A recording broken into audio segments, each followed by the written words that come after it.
ভারতের পুরুষ ক্রিকেট দলের হেড কোচ চেয়ে বিজ্ঞাপন প্রকাশ করল বিসিসিআই। টি-20 বিশ্বকাপের আগেই পরবর্তী কোচ বেছে নেওয়ার কাজ শুরু করে দিল ভারতীয় ক্রিকেট বোর্ড। আসন্ন টি-20 বিশ্বকাপের পরই শেষ হবে রাহুল দ্রাবিড়ের সঙ্গে চুক্তি। নতুন কোচের সঙ্গে আগামী 2027 সালের ওডিআই বিশ্বকাপ পর্যন্ত চুক্তি করতে চাইছে বিসিসিআই। ভারতীয় দলের নতুন হেড কোচের আবেদনের জন্য কোন কোন যোগ্যতা থাকতে হবে তার লিস্ট প্রকাশ করেছে বোর্ড।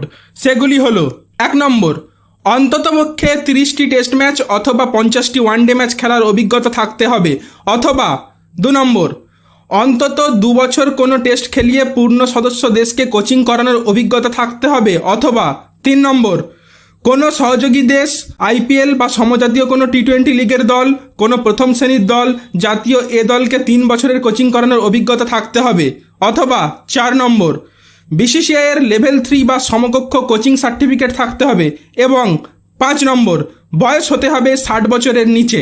বোর্ডের বিজ্ঞপ্তিতে এটা স্পষ্ট যে ভারতের হেড কোচ হিসেবে রাহুল দ্রাবিড়ের মেয়াদ আলোচনার ভিত্তিতে বাড়িয়ে দেওয়া হবে না। যদিও রোহিতদের হেড স্যার হিসেবে রাহুলের পুনরায় দায়িত্ব নেওয়ার পথ খোলা থাকছে, এরপরেও দ্রাবিড় পুনরায় টিম ইন্ডিয়ার দায়িত্ব নিতে চাইলে তাকে নতুন করে আবেদন জানাতে হবে।